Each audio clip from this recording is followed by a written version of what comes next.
Hi guys, so I'm gonna read Superman number 2, the third and fourth story. The fourth story is a text story. So Superman and the Skyscrapers by Jerry Siegel and Joe Shuster. Worker dies in death drop by Clark Kent. For the fifth day in succession, tragedy has stalled the erection of the Atlas building. Early this morning, Pete Ascanio, an employee of Bruce Constructions Inc., fell to a mangled death. The contractors are having extreme difficulty keeping their workers on the job. The building has acquired a reputation of being jinxed, and apparently the steel workers all wish to avoid the distinction of becoming victim number 6. Within the privacy of his apartment, Clark Kent dons the strange uniform which transforms him into the dynamic Superman. 5 deaths in as many days. This fairly shrieks for investigation. One big step, or little step, or lies step on a dumbass, brings the Man of Steel to the windowsill. There he crouches, mighty muscles tensing. Superman's steely muscles launch him out into the night. A few moments later, a fantastic cloaked figure hurtles down upon the girders atop the skyscraper of mystery. Silhouetted by the silvery moonlight against the skyscraper's massive black shadows, Superman commences to examine the structure when... What's that? His super hearing detects the sound of a rising elevator. Someone's coming. The elevator clanks to the stop. Out shuffles the night watchman. The coast is clear. Out onto the girder edges the night watchman. Now to get to work. Steadily he saws until the girder is cut almost completely through. Tomorrow there will be another fatal accident. How unfortunate. But as he commences to return along the steel girder, how did you get here? Who are you?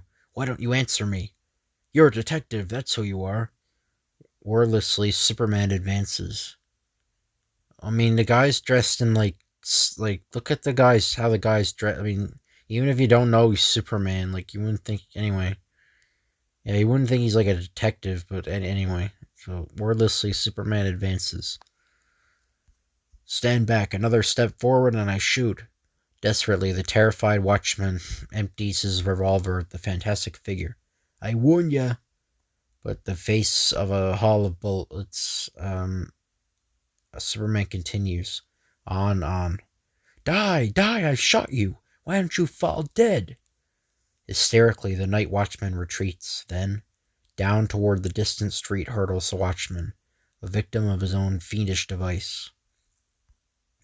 Down after the watchman's figure dives Superman. I've got to save him. Closer towards the earth hurtle the two bodies, the space between them gradually narrowing. He's had a head start. Can I reach him? Got his heel. And with the ground but inches away, how can Superman save the watchman from mangled death? With only instants to act, Superman whirls the watchman up into the air above him. Upsy-daisy. Wham! Superman strikes the ground amidst flying earth. Tremendous muscles cushion the shock. With the incredible agility, the Man of Steel whirls and catches the descending man in his arms. Mated.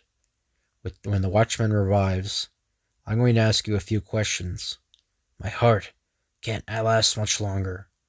Quick, tell me why you killed those steel workers. I was only obeying orders. I belong to the gang of who? Butch Grogan.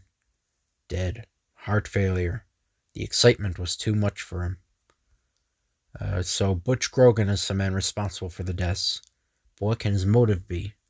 When Grogan's residence is reached, what do you want? I come to see Butch. He ain't in. Don't you know it's impolite to slam a door in someone's face? What's the idea? I said I want to see Butch. Will you lead me to him, or... I tell you, he ain't here. I'll find that out for myself. Superman searches the place. Let me go. Pipe down. Later, I told you he ain't in. You satisfied now? Nope. Tell me where he's gone. Honest, I don't know where Butch went. Better talk. I have ways of making people loosen their tongue. Let me go, or let go. Where are you taking me? Outside. This is your last chance. Going to tell me where Butch is? I don't know. You heard of the third degree. Now watch the super degree. Seizing the quavering henchman, Superman hurls him upward. Let's play catch. You be the ball. Up speeds the shrieking human missile. Yee! Then commences to plummet downward and an awful drop. Help! Going to talk, or shall I keep on amusing myself? For Pete's sake, let me alone. I don't know nothing. Superman continues his efforts to make the stubborn henchman talk. Bon voyage. Ready to talk? Yes, if you'll leave me alone. Tell me where he is. Butch went to... Looking for me. Why did you want to see me? Spill it. Will you put that gun away, please? It annoys me. Why, you measly punk, I'll blow your head off. Before the gangster can pull the trigger, out darts Superman's hand. Give me that. And crushes Butch's pistol into a shapeless pulp. The gat! You crushed it like it was made out of putty. Right. And if you don't tell me what I want to know, I'll get to work on you. Seizing a heavy club, Butch's henchmen step up on tiptoe towards the man of tomorrow's back. Take that! Superman scarcely feels the blow, but the club bounces back and knocks out its wielder. Crack. Let's you and I go for a ride, eh, Butch? What in? When the Atlas building is reached. Before he died, the watchman named you as the man who hired him to kill the men working on this building. He must have been crazy.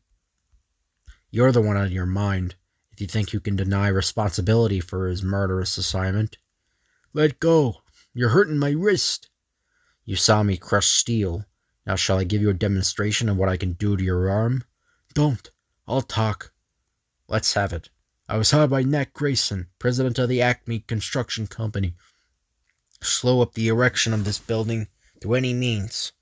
He wants to prevent Bruce Constructions, Inc. from completing the job within the time required in their contract. I see. If Grayson succeeds, he'll destroy his greatest business rival and dominate the construction field. What's going on here? Don't either of you move? Don't either of you move. A cop. Sorry, gotta go. Stop in the name of the law. You gotta leave town, Grayson. A guy with the strength of 50 elephants is coming to get you. Thanks for the tip, Butch. I'll be prepared. Thought you'd get away, eh? Stop or I'll shoot. Blast the luck. Disregarding the order to halt, Butch makes a dash for freedom and dies. So Nat Grayson is the scoundrel really responsible for the deaths. Well, he'll pay for it. It's a good thing I had this room of metal constructed as a safety measure. It'll come in handy now. As Superman enters the Grayson residence, a loudspeaker blares a warning. Go away at once. Heed this warning or die. You can't possibly get me in this metal room, and unless you leave at once, I'll blast you out of existence. I planted bombs at various spots. Photoelectric cells keep me informed as to your exact position. For the last time, keep back. As the Man of Steel continues to advance along the hall, only a swift sideward leap saves Superman from annihilation. He means business. Well, so do I. He's battering at the door. I got to stop him. Superman is rocketed by another explosion, but succeeds in breaking through. Now it's my turn to get tough. Don't hurt me. Phone a full confession of your murderous Atlas building outrages to the police, and I'll resist the urge to wring your neck. I'm Nat Grayson. I have a crime to confess. Send some police over at once. I'd hope I'd have to use a little persuasion on you. Listen, police sirens, they've come. Remember, if you don't confess, I'll come back and dish out the justice you deserve with my bare hands. I'm responsible for the death of the steel workers who died at the Atlas building. Arrest me. First time I ever saw a guy so anxious to get arrested. The dead men are avenged, and so my work is done. Daily Star and Grayson convicted, sentenced to electric chair by Clark Kent. You handled this Grayson trial beautifully, But how did you manage to learn of his arrest before the other papers? Just luck, Chief, and the assistance of Superman. Follow the adventures of Superman in every issue of Action Comics. So here's the fourth story. So it's just called Superman. Down the steps of the police headquarters hurried Big Mike Caputo, roughly shouldering aside any unfortunate figure that happened to bar his path. Huge, hulking in size was the ruthless racketeer, and in his rough-shod, lumbering gait was revealed something of the brutality of the man. A small mob of reporters hurried toward Big Mike as he hove into sight. "Hold it, Mike," one of them called, and then another piped up. "Let's have it. Just what went on in there between the chief of police and yourself?" Big Mike paused in his stride, scowled, then assumed a false face of geniality, and then said, "Just a little friendly talk, that's all." Clark Kent, day scribe on the Daily Star, commented, "Friendly, eh? Since when does the police chief of Metropolis get pally with the murderous hoodlum who is being kicked out of a dozen states?" Mike's huge paw of a fist darted out, seizing the luckless reporter by the shirt front. He cried, "Why, you little squirt, I'll—" His face ashen, the Daily Star reporter attempted to stutter an apology, but before he could get out more than a few words out, Mike's fist smashed directly into his face. Kent went down like a sack. Caputo turned grimly towards the other raiding reporters. "Have any more cracks?" As no reply came, Mike continued his way to the step's bottom, crammed his great bulk into a taxi, and disappeared from view as it was driven off. Eager hands assisted Clark Kent direct. "What hit me?" groaned Clark. "A sledgehammer?" "No," replied one of the other reporters. "Caputo's fist. That was a pretty foolhardy thing to do. Insult him to his face." Clark tenderly felt his jaw. Why do they allow a rat like that to roam the streets?" "I can answer that," came a nearby voice. The reporter's eyes swung to the doorway, and there stood the chief of police himself. "Caputo, since he was forced to leave several other cities, has been looking Metropolis over, and apparently thinks it's ripe for the plucking." "And you're going to stand by and let him commit a crime?" cried Clark. "I warned him," said the chief sternly. "I called him into my office and told him straight to his face, one false move and it's into a cell he goes." "Nice going, Chief," applauded one of the reporters. "Think so?" asked the chief, smiling. "Then how about writing it up in your papers? And if you like some pictures of me to appear in those articles, well, far be it that I should argue with the gentlemen of the press." As flash bombs exploded about the chief of police, Clark Kent unobtrusively slipped away from the others. Amazingly enough, once he had succeeded in eluding the others, he no longer appeared like a man who had been on the receiving end of a terrific haymaker. No patting of a tender, aching jaw now. Instead, that jaw was set firmly in an attitude of grim determination. Shortly after, within a dark alley, Clark Kent glanced swiftly about, made certain he was unobserved, then swiftly stripped off his outer garments, revealing himself clad in the fantastic costume that was talked about from one end of the nation to the other, the uniform of Superman, savior of the helpless and oppressed. A huge leap carried the Man of Steel high into the air. One of his outflung arms seized the roof of a building and drew him safely atop the edifice.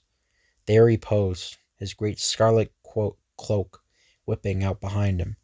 Glancing swiftly about in various directions, his eyes blazed with a fierce penetrating flame, as well they might, for he was surveying the surrounding vicinity with his amazing telescopic X-ray eyesight. I think this is the first comic with X-ray vision. I'm not sure though. I might have read an earlier one where he used it. And in a few moments, he had located the object of his search. Caputo leading his taxi and entering a dejected-looking boarding house. A great spring carried the Man of Tomorrow out over the city, soaring high above the traffic below, and landed him near the boarding house. Several more cautious springs from building to building, and Superman found himself on a ledge outside the boarding house, staring into a window and seeing within. Caputo seated at a table in conference with two hirelings. Within the room, Caputo spoke, harshly, confidently. "It's a cinch. This town is just rolling in gravy, waiting to be plucked, and we're the men to do it. Listen, Sneer, and you too, Fink. Give me a month and I'll have every businessman paying tribute to me. Big Mike Caputo or else." The two remaining men in the room glanced hastily at each other, muttered under their breath, then dropped their eyes. Caputo instantly glared. "What's the matter with you guys?" he bellowed. "It's a great plan, isn't it? Then why the glum looks?" One of the men spoke hesitantly. "It's not we haven't had confidence in you, Big Mike. It's that we happen to be in this town longer than you, and we know—" "The blazes what you know," rasped Caputo. "I say I can take over this town, and if you two weasels are getting chicken-livered—" "But," interposed the other hireling, "you're not counting on Superman." "Superman?" questioned Caputo. "And who in blazes is he?" "That's just it," whispered Sneer. "Nobody knows. He's the will-o'-the-wisp, a phantom of the night. He preys on evildoers who operate in Metropolis. And once that bozo's on your trail, brother, you're sunk." Caputo smashed his fist against the table, arose. "Yeah? Well, just let him watch out if he tackles me. I'm pretty tough myself." "You don't get it," interposed Fink. "The guy ain't human. He's got super strength. He could take you, Caputo, and twist you into a pretzel. Honest he could." Caputo roared, reached across the table, clutched at the helpless Fink. "He could what?" he bellowed. Fink tried to help, but no words would come. Caputo smirked with satisfaction. They were afraid of him, these riffraff were. Why, with one smash of his fist he could— Suddenly he paused, noting that though Fink was trembling, his eyes were fastened upon something behind Caputo's back. Abruptly dropping Fink, Big Mike whirled and then gasped. For stepping through the window and regarding him coolly was the strangest attire man Caputo had ever seen. A man clad entirely in a skin-tight costume with the letter S emblazoned strikingly upon his chest, and upon his back a flaring cloak. "What the—" exploded Caputo. "What is this? Who are you?" "It's him!" cried Sneer hoarsely. It's Superman!" For a moment Caputo stood stunned. Then he cried, "You fools! He's no more supernatural than you or me. Come on, let's rush him." Sneer and Fink rushed, all right, but directly from the room. Superman smiled amusedly, then spoke. "It looks like your friends have run out on you. It's between you and me now, Big Mike. Are you ready to make a bargain with me?" "A bargain?" asked Mike, suspicious. "Yes," said Superman. "You seem to believe that you are physically my master. Well, what say we find out? We fight it out, you and I, and the winner, it's pledged, leaves town in a jiffy. A battle between us, Big Mike, to decide whether good or evil rules this city. Agreed?" "Agreed!" shouted Big Mike, and leapt directly at the costumed figure. With a crash the two struck. Mike swung at his adversary, groaned in pain as his fist collided with the granite-like skin. "Hey!" he cried. Next instant, Mike was whirling up through the air. Up he flew, then with a wham crashed against the ceiling amidst a deluge of raining plaster. Down he hurtled, into a relentless steel grip. Around and around he circled about Superman's head. "Just like on the merry-go-round," grinned Superman. "Want a repeat ride?" Big Mike bellowed his protest, but in the middle of his cry, Superman loosened his grip, and Caputo went flying across the room. On through the air and out the window. Down through the space dropped Captain Caputo, amidst a soul-tearing shriek. Down he hurled, but a few moments later steely arms encircled him from behind, as Superman, flashing down after him, gripped his figure, down smashing into the earth, with Superman absorbing the fall. Then he was dangling in the air, his collar gripped firmly into Superman's hand. "Fargo shakes," wept Kupo. "Have a heart, let me go." "Done," said Superman. "But I have your solemn word that you will clear out of Metropolis pronto. We want none of your kind here." "I'll do it," cried Big Mike. "I'll beat it out of here, gladly." "And just remember," Superman called after the fleeting racketeer, "if you decide to come back, I'll give you an encore of this, and then I'll make our first match appear mild. That evening, the Daily Star carried the following headline on inner page: Police Chief Makes Racketeer Leave Town by Clark Kent. The end. So yeah, that's the end of that comic. I hope you guys enjoy this video. If you could like, comment, or subscribe, that'd be appreciated. Thank you, and I'll see you guys later.